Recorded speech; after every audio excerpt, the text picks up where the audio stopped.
And good morning once again, my brothers and sisters. Welcome to another Living Hope Today study. So happy you're here with me. Thank you very much. Today I have to start with a little confession. It took me 4.5 years to go through the New Testament verse by verse. And we have those studies uploaded at ruadisciple.com. Okay, then my wife and a few others said, hey, why don't you do the Old Testament? Okay, well, let's try it. We got through Genesis, we got through Exodus, but I've been dreading Leviticus. Why? Well, because how does Leviticus relate to modern day life as a Christian? Isn't it just a bunch of rituals and rules and regulations that God gave his original community out there in the desert? How does that relate to my life now? And am I really going to have to read through 27 chapters of that?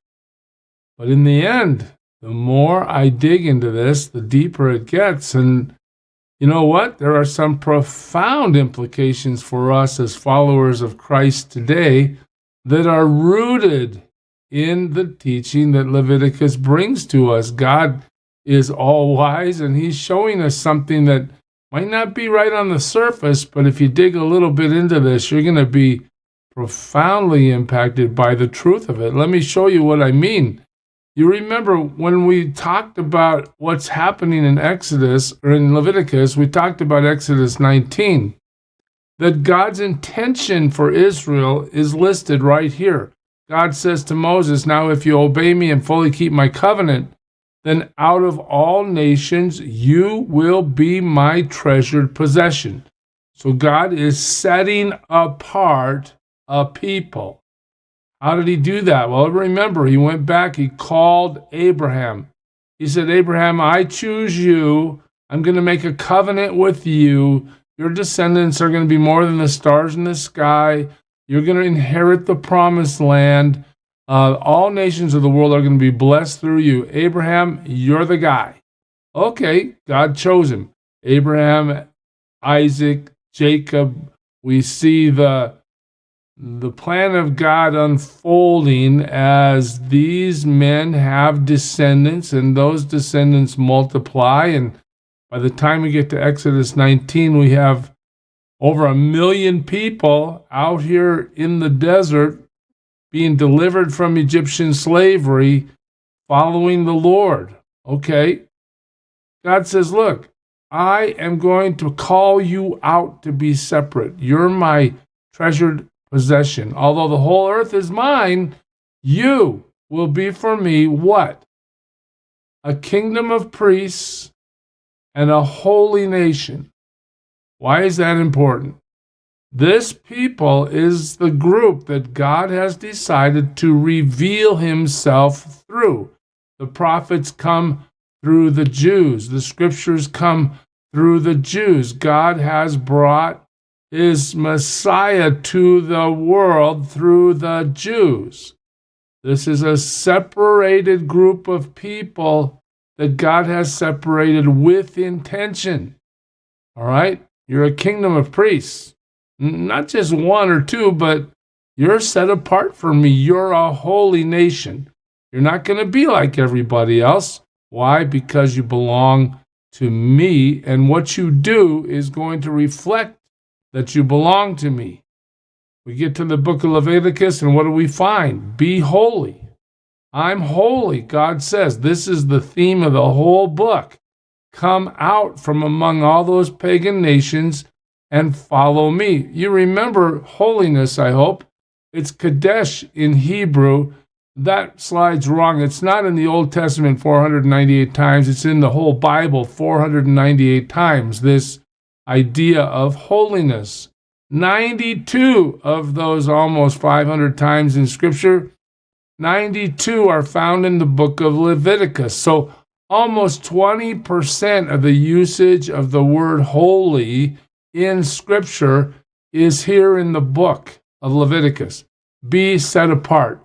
We first heard about holiness in Genesis 2. God blessed the seventh day and he made it holy. He set it apart for sacred use. Excuse me. That's it. That's the definition of holiness, to be set apart for the sacred use. God decides what's holy. God decrees what's holy. God sets the boundaries of holiness, and he tells us to live like that. It is his very nature, his essential character. He is holy. The next time we hear about holiness in Scripture is in Exodus 3, when Moses meets God at the burning bush. God says, "Don't come any closer. Take off your sandals, for the place where you are standing is holy ground." The ground you're on is holy.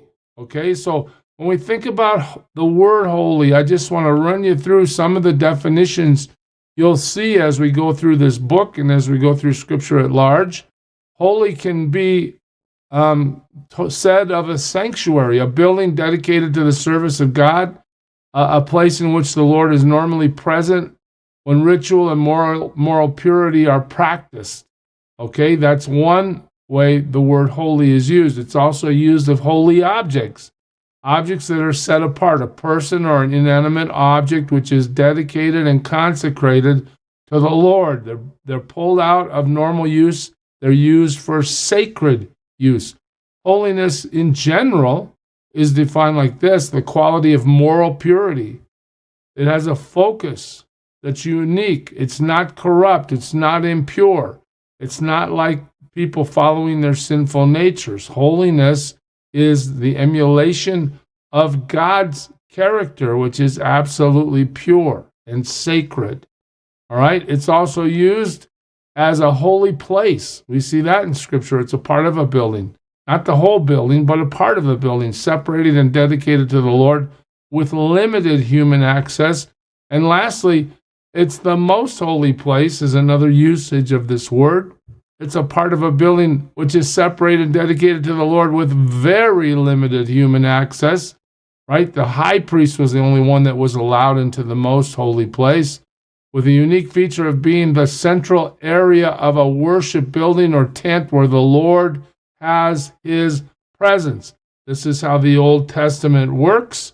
And again, that curtain that divides that most holy place from everything else is torn asunder when Jesus dies on the cross. So when you get to Leviticus, holiness is used like this: the Lord, the God of Israel, is holy. The people of God are holy. The tabernacle's holy. The priests and the priestly garments are set apart for sacred use. The sacrifices are holy. The feasts are holy. And the offerings are holy. Okay, Pastor, you told us you were going to tell us how this relates to New Testament Christianity. I want you to think about this with me. What is God doing with this nation he has called in the book of Leviticus? He's separating them. You guys are not going to be like the pagan nations. You're not going to follow their rituals or customs. In fact, you're not going to marry with them, because if you do, I know eventually you're going to succumb to following some of their ways. You're going to not be separate for me, but you might add a little bit of worship of their God into your day. You might start to believe some of the things they follow are true. No, God says you're holy, you're set apart, you're mine. Your distinction in the world is to be wholly mine. Yeah, double play on words there. Well, think about it. What does the New Testament tell us? Love not the world, neither the things of the world, right? The lust of the flesh, the pride of life. Don't love the world, all right? Be transformed by the renewing of your mind, right? Don't follow the desires of this world. What's the New Testament telling us? Be holy, even as the Lord is holy. Be set apart. Instead of trying to blend into your culture where you look like everybody else except you go to church on Sunday, be separate, be distinct, be absolutely pure as God is absolutely pure. Do everything in your power to live like he's called you to live, and then the world will understand what it means to follow a holy God. Now, as this is getting laid out for us in the book of Leviticus, we see that there are distinctions, and we'll follow these as we go through. There's clean versus unclean, right? There's holy versus profane. The individual worshiper gets to decide which one of these things he or she will follow. God says what? Be separate from other nations. The same thing we're taught in the New Testament. Be separate for God's use. The same thing we're taught in the New Testament. Abide in me, Jesus says. Right? That's where you're going to produce fruit. When you are wholly committed to me and set apart. Okay, now let's look at it. Today we're going to see grain offerings. When someone brings a grain offering, so here's a different kind of offering, and this offering isn't about blood. It's not about atonement. It's about produce. All right? When someone brings a grain offering to the Lord, okay, his offering is to be what? Fine flour. So again, you're bringing an animal, bring one with no defect. You're bringing a grain offering, bring fine flour. Bring the best. Don't bring the junk. Okay? What do you do when you get that grain offering? Well, you pour oil on it. You put incense on it. All right? And then what do? You take it to Aaron's sons, the priest. And guess what? The priest will take a handful of the fine flour and oil together with all the incense. And what's he going to do? Well, just remember, Aaron is the line of Levites. His sons and descendants are the priests. These guys are the intermediaries between the worshiper and the holy God. They represent the people to God. They represent God to the people. All right? They have a role in this grain offering. What do? Well, they get the fine flour, they get the oil, they get the incense, they mix it all up. They take a handful of it, and guess what? These are the ingredients. Then they burn it. They burn it as a memorial portion. They can't just burn it on the ground. No, they burn it on the altar. How do they do that? Well, they light it on fire. I guess the oil is enough to catch it on fire. That make an offering by fire, it's going to be, again, we see this phrase, an aroma pleasing to the Lord. All right, what happens then? Well, the rest of the grain offering belongs to Aaron and his sons. Okay, so we're assuming then they're going to eat it because it's food. But look what God says about it. It's most holy. Once that handful has been offered and burnt on the altar, guess what? It makes the rest of it sacred, set apart for God's use. It is a most holy part of the offerings made to the Lord by fire. God is setting that apart. It's such a critical concept. We'll see it over and over. Now look, in the 4th verse, we find out there's different kinds of grain offerings. If you bring a grain offering baked in an oven, okay, so that's not a handful of grain. That's something that you bake. It is to consist of fine flour again, cakes made without yeast and mixed with oil, or wafers made without yeast, spread with oil. Notice the repeated exclusion of yeast. Symbolically, yeast represents sin, as we'll find as we continue through here. So God says when you're baking these things, don't use yeast. If your grain offering is prepared on a griddle, a different way to prepare it, it is to be made of fine flour, again, mixed with oil, again, without yeast. God's very specific about certain things. Crumble it, pour oil on it. It's a grain offering. If your grain offering is cooked, a different way to present a grain offering, cooked in a pan, it's to be made of fine flour and oil. Bring the grain offering made of these things to the Lord, present it to the priest, who shall take it to the altar. He shall take out the memorial portion from the grain offering and burn it on the altar as an offering made by fire, again repeated, an aroma pleasing to the Lord. The rest of the grain offering belongs to Aaron and his sons. It is most holy. Again, repetition. It's the most holy part of the offerings made to the Lord by fire. Every grain offering you bring to the Lord must be made without yeast. Again, how many times can he say it? For you are not to burn any yeast or honey.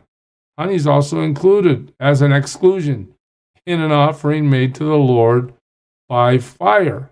You may bring them to the Lord as an offering of the first fruits. Oh, there's something new, an offering of the first fruits. In other words, we had a harvest, the very first things we receive, we bring to the Lord. But they are not to be offered on the altar as a pleasing aroma. This is different for the first fruits. Season all your grain offerings with salt. There's a sermon right here, right? Jesus called us the salt of the earth, right? Salt was the currency that sealed the covenant. So I want that symbolic seal of the covenant in your grain offering, is what God's saying. Don't leave the salt of the covenant of your God out of your grain offerings. There it is right there, the salt of the covenant, right? Add salt to all your offerings. Notice how clear God is. There isn't much way to dispute that. What that means, is there? If you bring a grain offering of first fruits to the Lord, offer crushed heads of new grain roasted in the fire, put oil and incense on it. It is a grain offering. The priest shall burn the memorial proportion of the crushed grain and the oil together with all the incense as an offering made to the Lord by fire. So before we go today, I just want to fast forward you to the New Testament for a second. 1 Peter 2:9. But you are a chosen people. This is talking about New Testament Christians. You're a royal priesthood. Hey, where have we heard that before? You're a holy nation. Hey, where have we heard that before? A people belonging to God. Again, the concept, Christian, be separate from the world. Don't blend in. Do everything God says and stand out. You belong to God, that you may declare the praises of Him who called you out of the darkness into His wonderful light. Why do we do these things? To declare His praises. I've gone a little long today, but I hope you get the thrust of what Leviticus is driving us to. It's critically important for us to set ourselves apart in our thinking, our behavior, our speech, the way we love people, to make sure that people understand we are dancing to the beat of a different drummer. We walk in the light even as He is in the